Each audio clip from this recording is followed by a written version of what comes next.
안녕하세요. 인간관계 속에서 나다움을 이야기하는 현다운입니다. 오늘은 관계를 성장시키는 대화법이라는 주제로 이야기를 좀 해보려고 합니다. 저도 다양한 인간관계를 경험하면서 이런 이야기를 조금 듣곤 해요. 저희 팀장님은 항상 웃으면서 얘기는 하지만 조롱하고 비난해요. 저는 방어하느라 무표정으로 그분을 대할 수밖에 없어요. 또 농담한 걸 가지고 속 좁게 반응한다며 오해를 받곤 하는데 그 점이 더 속상한 것 같아요. 자기 말이 상대에게 조롱과 비난이라는 것을 본인만 모르는 것 같아요. 또 이런 경우입니다. 저는 좋게 말한다고 말을 하는데 상대는 계속 감정이 상한대요. 저에게 말투를 바꾸라고 하는데 말투를 어떻게 바꾸죠? 또 이런 경우 있어요. 제 남편은요, 제 아내는요, 제가 말만 하면 삐쳐요. 자기를 계속 무시한다는 느낌이 든다는 거예요. 의식해서 친절하게 말은 하고 싶은데 그게 너무 어려워요. 가족들에겐 좋은 말이 안 나와요. 가까운 사람하고 대화하는 게 제일 어려워요. 이런 다양한 대화법에 대해서 고민이 섞인 이야기들을 많이 듣게 됩니다. 여러 가지 나쁜 습관이 있겠지만 부정적으로 말하는 습관, 이거 굉장히 가까운 사람들에게 큰 피해를 주는 말들이거든요. 특히 부모님의 말하기 습관은 유전자처럼 대물림 된다고 보시면 됩니다. 학력, 나이, 성별을 불문하고 배우고 실천해야만 실력이 늘어날 수밖에 없는 게 의사소통이고 대화법이거든요. 말 속에 보이지 않는 칼과 독이 있어서 상대의 가슴에 상처를 내고 피를 흘리게 하고 영원히 흉터를 남게도 하는 것이 부정적인 대화법입니다. 더군다나 우리의 뇌는요, 긍정적인 말보다 부정적인 말들을 더 오래 기억하기 마련이거든요. 죽은 말이라고 하는 것 중에 단정짓기, 후벼파기, 무시하기, 비아냥거리기,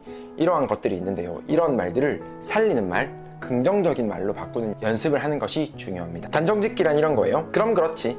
네가 그럴 줄 알았어. 네가 하는 일이 다 그렇지 뭐. 이제 좀 제대로 할 때 되지 않았어? 사람이 실수하거나 실패했을 때 가장 속상한 건 본인이거든요. 이런 경우 사실 위로가 필요한 상황이에요. 근데 그럴 줄 알았다 라고 단정 짓는 것은 너는 실수하고 실패하고 부족한 게 당연한 사람이라고 비난하는 것과 똑같은 것입니다. 심지어 과거의 실수까지 들먹이면서 내 말이 옳다고 증명하는 것은 자존감을 처참하게 짓밟고 상대를 죽이는 말과 똑같은 말이 되어버리거든요. 이럴 때는 이런 연습을 조금 해보는 것이 중요합니다. 나도 그랬어. 너도 그럴 수 있어. 많이 애쓴 거 알아. 얼마나 속상할까. 나라면 속상해서 주저앉았을 텐데 너는 생각보다 강하니까 잘 이겨낼 거라 믿어. 후벼파기란 이런 것입니다. 도대체 왜 그런 거야? 너는 왜 계속 그 모양이야? 이해가 안 돼. 어떻게 그럴 수가 있지? 상식적으로 이게 말이 된다고 생각해? 예를 들어 나의 사랑하는 자녀가 2년 할부로 산 최신 휴대폰을 잃어버렸다고 가정해 볼게요. 또는 배우자가 주식 투자를 해서 큰 손실을 봤다고 가정해 볼게요. 이렇게 열이 받는 상황에서는 교양을 지키기란 사실 쉽지가 않아요. 근데 돌이킬 수 없는 이미 벌어진 상황이거든요. 그런데 자꾸 도대체 왜 그러는지 말해봐봐. 한번 드러나보자 라면서 따지고 물어봅니다. 후벼 파기의 고수들은요, 친절한 말로 계속 상대의 마음을 후벼 파버립니다. 아니 내가 정말 이해가 안 돼서 그래. 왜 그런 거야? 한두 번이 아니잖아.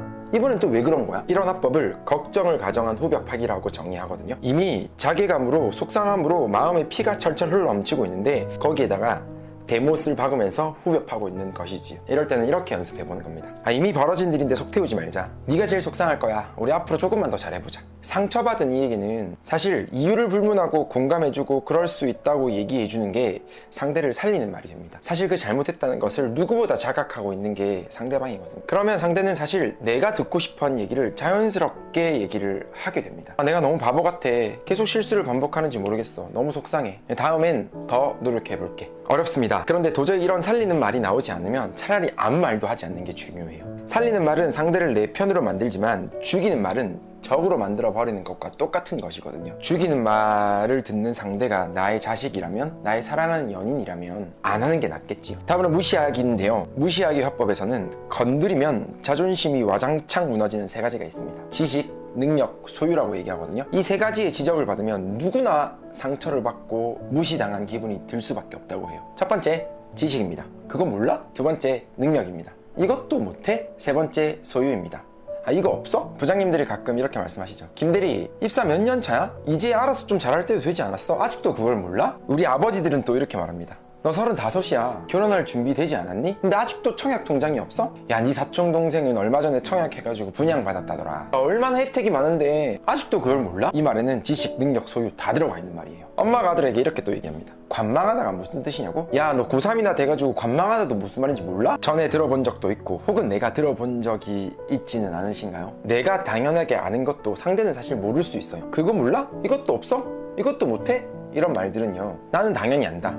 나는 당연히 할 수 있다. 나는 당연히 가지고 있다. 라는 의미를 담고 있어서 나의 자만심과 더불어 상대를 무시하는 의미가 담겨 있다고 볼 수 있습니다. 상대를 무시하기 때문에 이런 말이 자연스럽게 나오는 거거든요. 내가 당연해도 그걸 모를 수 있고 없을 수 있고 못할 수 있습니다. 혹은 내가 오해했을 수도 있고요. 이렇게들 말합니다. 걱정돼서 그렇다고요? 네, 맞습니다. 그런데 진심으로 걱정하는 마음으로 한 말인데 그게 표현이 조금 잘못됐을 뿐이거든요. 상대에 대한 걱정이라는 의미가 담겨 있다면, 나의 진심이 상대를 정말 도와주고 싶은 마음이라면 조금 말을 다르게 표현하면 됩니다. 정답은 없습니다.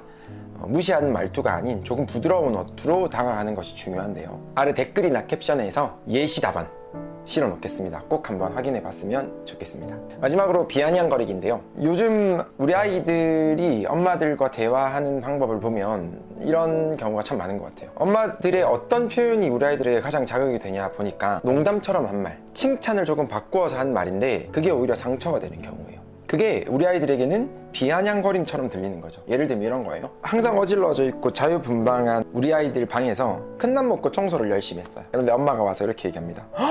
해가 서쪽에서 뜨겠네? 웬일로 방 청소를 다 했어? 오늘 왜 이래? 무슨 일 있어? 혹시 우리 집에 손님 오니? 아이고, 어차피 어지러질 텐데 무슨 고생을 그렇게 하시나? 그러면 마음이 상해서 우리 아이들도 한마디 던집니다. 그냥 쿨하게 칭찬 한번 하면 안 돼요? 꼭 그렇게 비꼬면서 얘기해야 돼요? 즐겁게 청소하려다가 마음이 다 상해버렸네. 에이씨. 그럼 엄마도 또 상처를 받습니다. 야, 농담처럼 한 건데 뭘 그렇게 예민하게 바래? 무슨 말을 못하겠네 진짜. 네가 아직도 사춘기야? 이런 대화가 특정 집에서만 나오는 것들이 아니더라고요. 엄마 딴에는 칭찬 반 농담 반으로 한 얘기인데 듣는 사람은 굉장히 마음이 상하는 말들입니다. 받아들이는 사람 입장에서는 100% 진심이 아닌 것처럼 느껴지고 말 속에 뼈가 있다고 느껴지거든요. 비아냥거리기에는 상대가 평소에 갖고 있던 나에 대한 무시하는 마음이 고스란히 담겨 있다고 볼 수 있는데요. 평소에 참고 있던 불만을 표출하는 것처럼 느껴지기 때문이라고 합니다. 그래서 자존심이 상하게 되고 때로는 적대감마저 들 수 있다는 것이 되죠. 칭찬할 상황에도 농담으로 위장한 비아냥거리기의 말들은요, 웃자고 한 말이다 이렇게 넘어가는 경우가 많은데 사실 상대는 더 기분 나쁠 때가 많습니다. 어릴 때부터 가족들에게 이런 말들을 듣고 자라면 자존감이 굉장히 낮은 나이로 성장할 가능성이 높고요. 뭔가 사소한 것에 성취감을 느끼고 있는 와중에 비아냥거림을 듣게 되면 그래, 나 같은 게 뭐 하는 일이 다 그렇지 뭐, 이 정도도 할 줄 모르는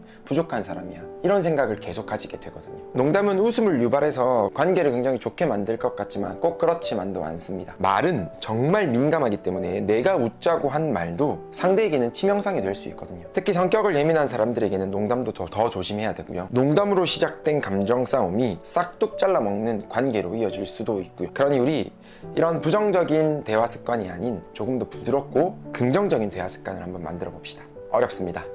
그런데 할 수 있습니다. 저부터 하겠습니다. 고맙습니다.